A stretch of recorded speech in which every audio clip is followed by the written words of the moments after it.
আসসালামু আলাইকুম রহমতুল্লাহ বারাকাতু। ভাই, মদিনা শহর আবার আসলাম।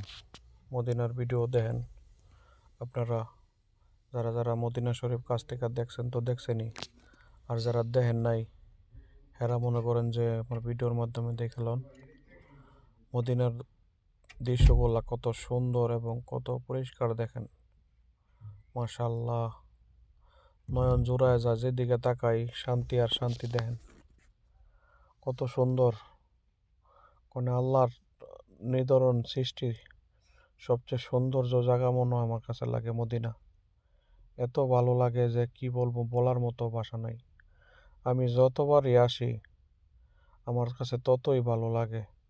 জানি না আপনাদের কাছে কেমন লাগে, কিন্তু মদিনা আসলে আমার অনেক শান্তি লাগে। যতই পেরেশানি, যতই কাজের পেরা থাকুক, যখন আমি মদিনাতে আসি, আল্লাহর রহমত, অসীম রহমত, আল্লাহর বরকত, আমার দয়াল নবীজির ভালোবাসার কারণে আমি সব কিছু ভুলে যাই।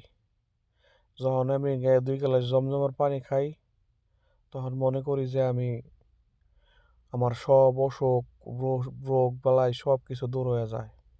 এত শান্তি লাগে কিভাবে বইলা বুঝামু। যারা যারা সামর্থ্যবান আছেন ভাই, সবাই মদিনায় সেন আইসা দেখা যান। আর যারা আর কাছে টাকা নাই, তারা আল্লাহর কাছে দোয়া করেন আল্লাহ যেন আপনাকে তৌফিক দান করে, আপনারা যেন মদিনা এসে দেখতে পারেন। সবাই যদি মদিনা এসে দেখেন, আমার দয়াল নবীজির রোজাটা জিয়ারত করেন, আল্লাহর রহমতে দেখবেন হাসরের ময়দানে আপনার সাফায়াত হয়ে যাইব হুজুর পাক সাল্লাহ সাল্লাম। কারণ হুজুর পাক সাল্লাহ সাল্লামের রোজা আইসা সালাম দিছেন, বলছেন আসসালাতু আসসালামু আলাইকুম ইয়া রাসূলুল্লাহ, আসসালাতু আসসালামু আলাইকুম ইয়া হাবিবাল্লাহ, আসসালাতু আসসালামু আলাইকুম ইয়া